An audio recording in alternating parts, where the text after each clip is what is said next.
Hej alle sammen, og velkommen til denne her video. I dag sidder vi tilbage på den her hardcore-serie her. Vi laver, jeg tror måske det er episode 4, måske. Men ja, vi er tilbage. Der er gået lidt tid. Men så jeg vil egentlig gerne forklare kort, hvorfor jeg egentlig har været væk lidt tid. Fordi sidst tjekkede, var det været en måned eller sådan noget, jeg har været væk. Og der har været en grund til det. For det første har jeg haft eksamen. Jeg fik 7 i håndværk og design. Så den er rimelig glad for, den karakter. Og så sker der et par andre private ting, jeg ikke rigtig tænker, jeg går i dybden med. Så der sker nogle private ting i mit liv, og sådan lidt forskelligt. Men nu er der sommerferie. Jeg håber, I får en god sommerferie. Så ja, jeg har mere tid til at lave videoer nu, og tænker, jeg kommer til at uploade lidt mere dagligt igen.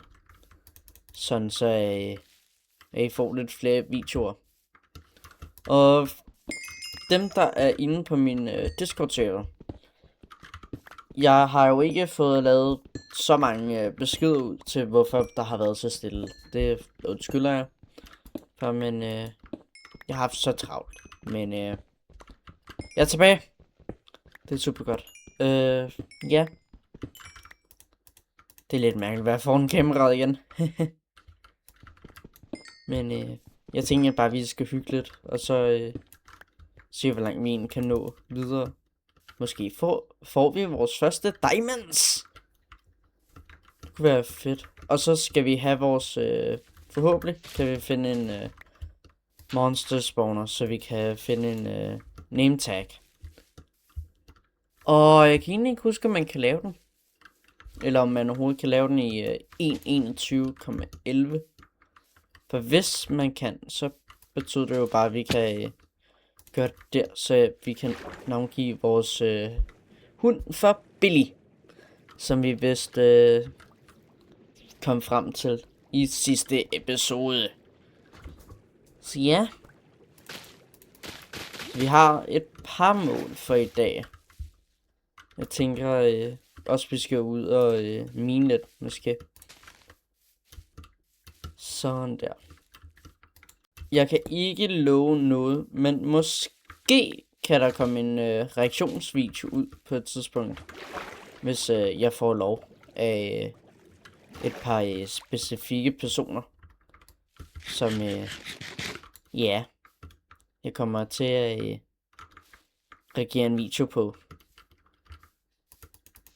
Hvis altså jeg får lov, og når den så udkommer selvfølgelig.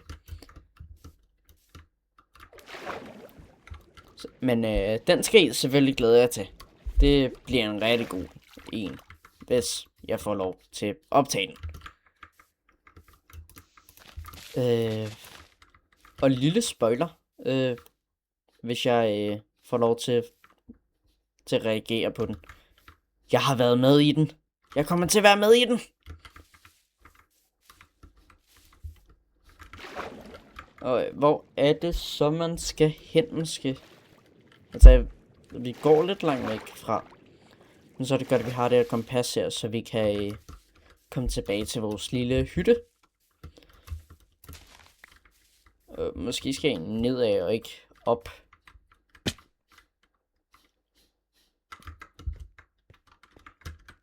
Gravel måske. Det vil egentlig godt være en idé, at jeg lige får et flint. Der. Perfekt. Ja, jeg skal jo spille et træ til en ovn, og... Nej, ikke træ til en ovn. Hvad pokker taler om? Dem laver man jo med sten. Men træ til... hvad hedder det? Crafting table. Det tænker jeg nok godt, at vi kunne få brug for. Og så også nogle sticks til, hvis jeg får ødelagt den der. Undskyld, hvis min hals lyder lidt stiv eller træt eller et eller andet. Jeg holder en 24 timers dag i dag, og så har jeg også bare lidt ondt i halsen i dag. Så jeg håber, I kan leve med det. Det håber jeg.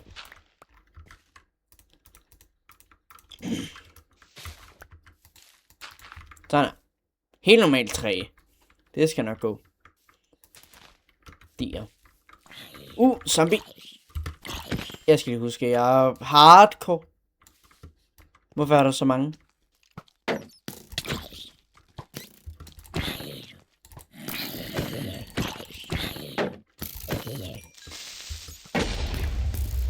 Jeg skal lige lade være med at dø her.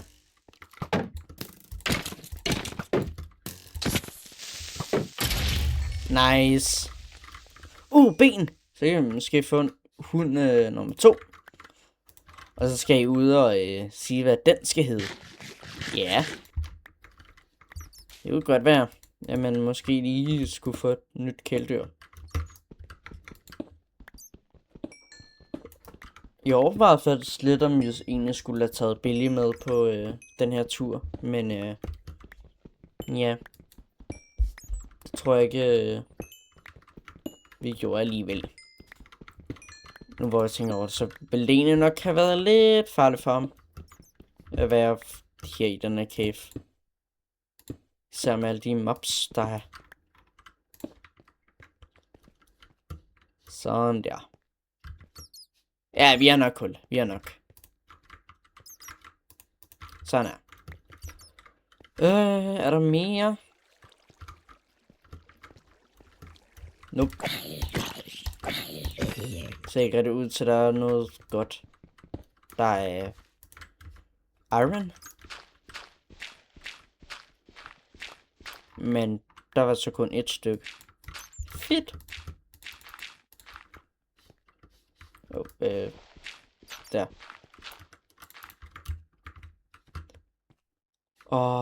Dripstone. Nope, der var ikke rigtig noget der. Emerald. Jeg er en villager. Eller, nu kan jeg være trade med villagers. Jeg er ikke en. Der. Ja. Det er meget hyggeligt, det her. Ja. Det er nok en god idé.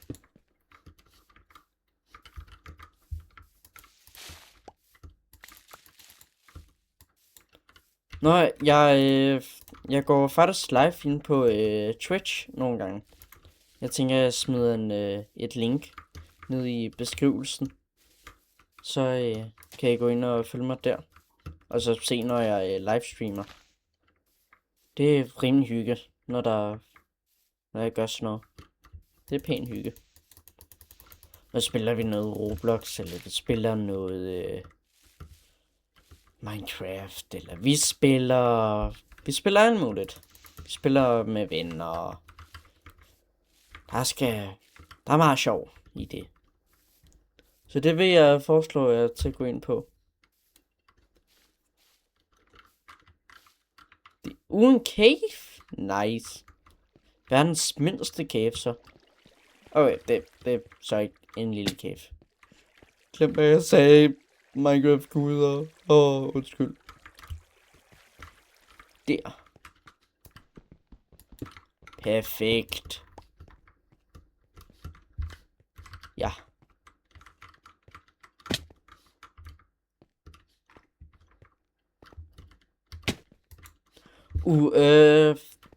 Dagens spørgsmål, tænker jeg. Ja. Jeg ved, hvad dagens spørgsmål er. Lige præcis. Så dagens spørgsmål kommer til at være, hvis I har set Pokémon, hvad er jeres yndlings-Pokémon så? Hvis I der har en. Hvad er jeres yndlings-Pokémon?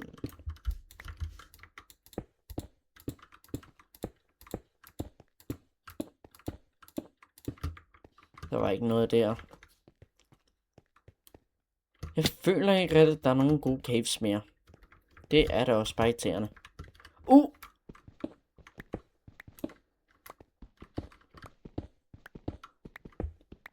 Sådan her. Så lad os lige få lavet en crafting table.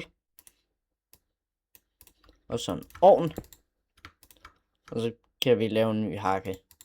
Eller ikke en hakke, pickaxe. Sådan her.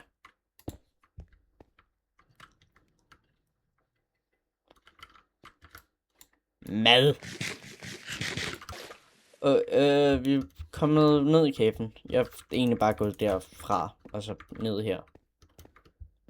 Lad os udforske den her cave, og se om der er nogen goodies, vi kan tage og stjæle. Så ikke ud til der er så meget igen. Hvad var det? Hvad var det for en lyd? Det var en zombie. Jeg tror, den kommer herfra. Ja! Haha! Oh my god, jeg elsker det her.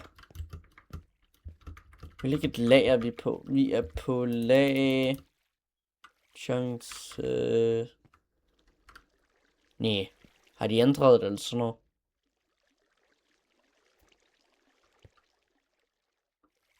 Hvor pokker står den nu hen? Nå, det kan jeg ikke huske. Jamen, det er for lang tid siden, jeg har spillet Minecraft, det. Men der er da rimelig godt med jern. Det er der da. Det er der da. Men der er ikke rigtig nogen monstre. Hvilket er mærkeligt, fordi den er sat til difficult. Hard.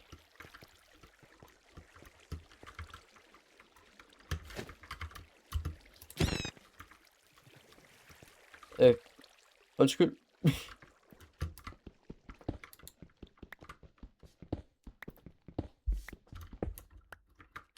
Perfekt.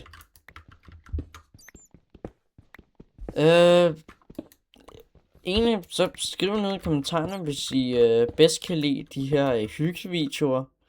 Eller om jeg skal fokusere mere på skuespilsvideoer. Hvor ja, jeg sidder hygger med vennerne og laver skuespil.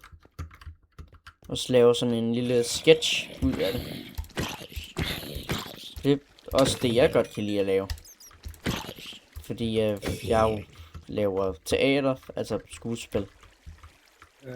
Så baby zombie! Ha! Men ja, må komme fra. Ja, jeg kan rigtig godt lide at lave skuespil, fordi jeg jo gerne vil være skuespiller. Så jeg hygger mig med de her skuespilsvideoer, jeg nogle gange laver. Så ja. Skal jeg lave flere af dem? Eller skal jeg aldrig lave nogen som helst mere? Eller jeg håber på, at jeg vil se mere skuespilsvideoer, fordi det er bare sjovt at lave. Og de kan godt blive lidt goofy, det er sjovt. Det er sjovt og ren hygge. Især når jeg ikke fatter en brik. Men altså, hvornår gør jeg også det? Hvornår fatter jeg en brik? Det ved jeg ikke. Der er med meget jern, føler jeg. Hvor meget har jeg? 34. Fedt. Men jeg vil bare gerne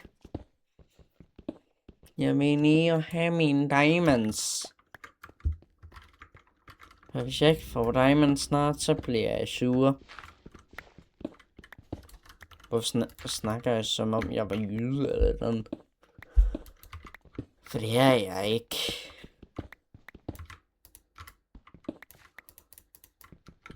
Gravel! Det er godt gå hurtigt at blive pænt farligt. Nice. Cirkelag 0. Så begynder jeg lige noget. Ja. Det gør det da. Det er rigtig rart, at jeg ikke skal bruge de her torches. Det er det sparet.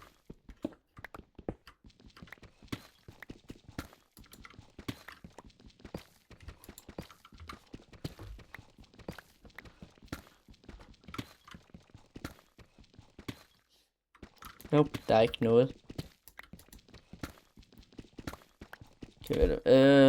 Hvor skal vi... Har en idé. Vi går den her vej, så gør vi sådan her. Så kan vi se lidt, om der er et... Hvad? Der var faktisk noget, eller hvad? Der var noget. Redstone! Det kunne vi godt bruge. Så kan vi lave nogle redstone-maskiner. Sådan gør vi bare bliver super gode. Super. Perfekt.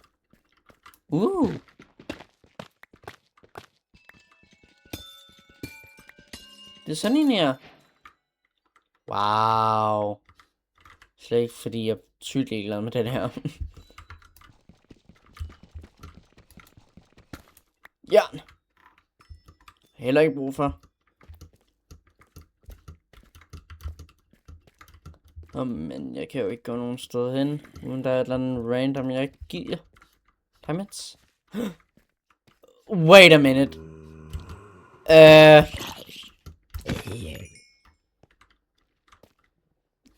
Hvis jeg husker rigtigt, så er det der child chamber. Ja, det er det. Jeg synes ikke lige at ødelægge den der. Name tag til Billy. Jeg ved ikke, burde man gå derned? Altså, jeg tænkte, det er sygt dumt af mig. Altså, som i... Det ville ikke kunne være mere dumt, men skal jeg?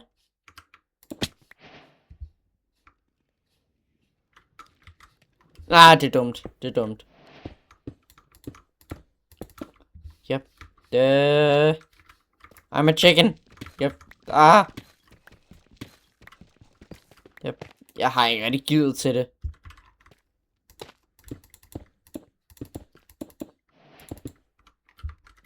Jeg ved ikke. Skal vi? Nej. Det skal jeg ikke. Nej. Jeg har ikke lyst til serien allerede sluttet. Jeg har ikke lyst til det. I don't want to. Lava. Men jeg gad egentlig gøre det op. Så jeg... Vand. Hvor er min vand? Hvorfor har jeg ikke noget vand? Slap af, spil. Sådan her. All good.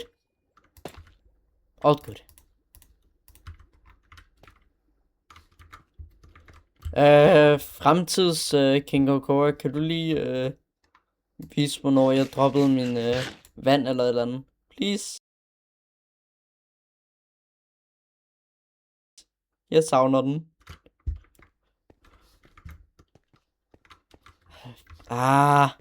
Der er bare intet. Jeg gider med mig nu. Okay, jeg er tilbage igen. Jeg havde minet den der vej til hertil.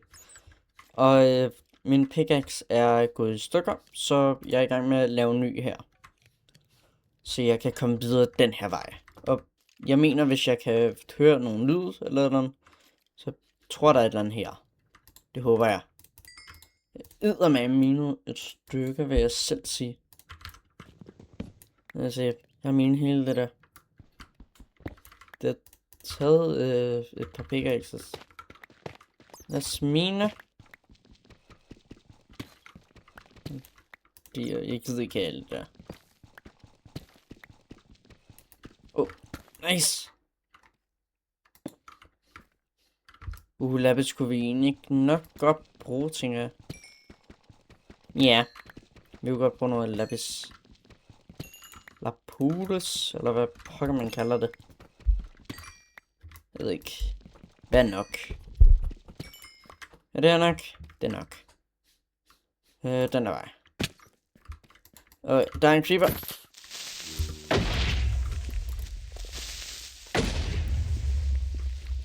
Please. Diamonds. Der! Diamonds! Au! Nej.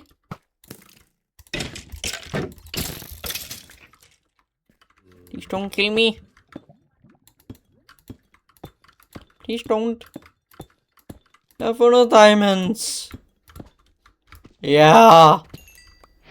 Finally. Jeg tog det også bare 100 år. Jeg tog det hvad? 4 episoder eller noget. Før jeg fik diamonds. Det tog det også bare sin tid, her. Nå ja, jeg kan bare bridge med.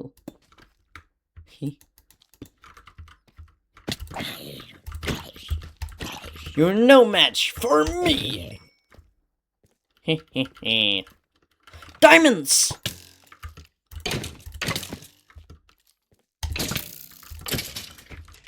Jackpot.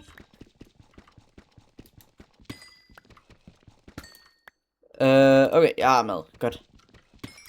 Godt at jeg dræbte de der køer og gris. Tror jeg da. Tidligere i videoen. Det var da rimelig smart af mig. Sådan helt ubevidst. Gør det. Au!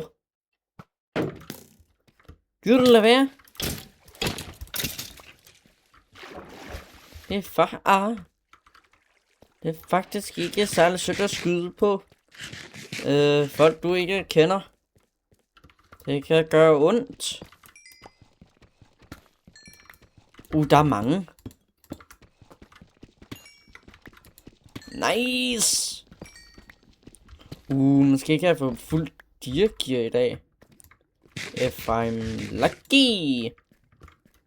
Hvilket jeg nok ikke er. Jeg tror faktisk, det var de diamonds, jeg tør at ligesom få. For jeg løber lidt tør for mad. Så jeg tror, jeg vil prøve at smutte hjem af til basen. Og så ses vi egentlig bare, så når jeg er nået frem.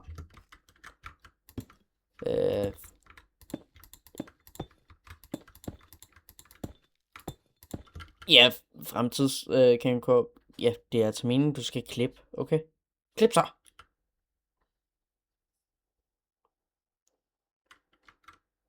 Den der. Jeg sagde klip til jeg er der. Nu. Ja, det... Ja, det er blevet lidt nat. Køer. Nice.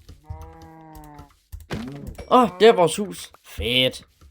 Fedt. Sådan der. Ja. Nice.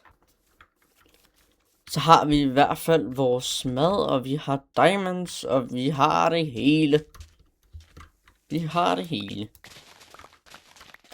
Og min sugarcane farm er vokset. Og jeg har det godt, og det hele. Let's go.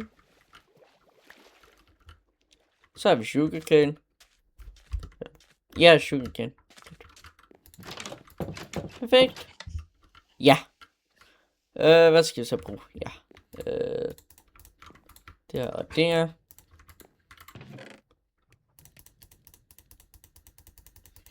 Bare lige proppe lidt ind her, tænker jeg.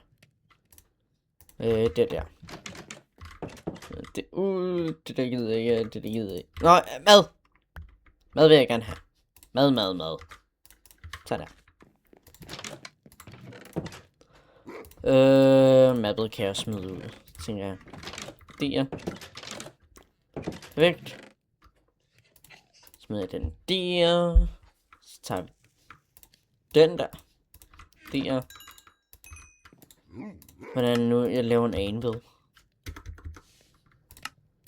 Det er sådan der vist. Anvil, ja. Jeg skal bruge 3 af dem der. Det er med dyrt. Det er da også bare dyrt. Det vil jeg gerne have lov til at sige. Ja, og så siger man 1, 2, 3, 4. Perfekt. Det har jeg lige om lidt. Skal du have et navn? Nå, skal du have Billy? Lad os sove lidt, imens vi venter. Ja, yeah. Perfekt. Der. Se der. Har vi en anved? Nu skal vi lige ind og hige. Name tag. Hvor er mit name tag?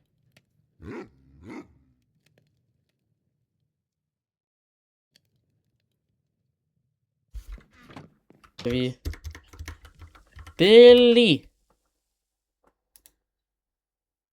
Ja. Nu håber jeg skriver det rigtigt. Billy. Ja, du er sådan en... Nej, du skulle ikke... Åh, mig. Din tyv. Jeg ved godt, jeg gav dig, men... Du er tyv. Du må ikke stjæle min mad. Okay? Fy. Nej. Så lad os lave et par ting med dem her. Jeg tænker, vi skal have sådan en her, og så en diamond chestplate.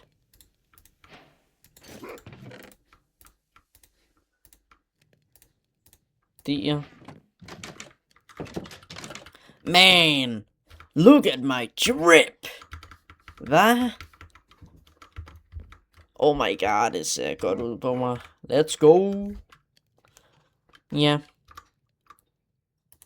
Men jeg tror bare, det var alt for den her video. Vi ses bare i næste video. Hej!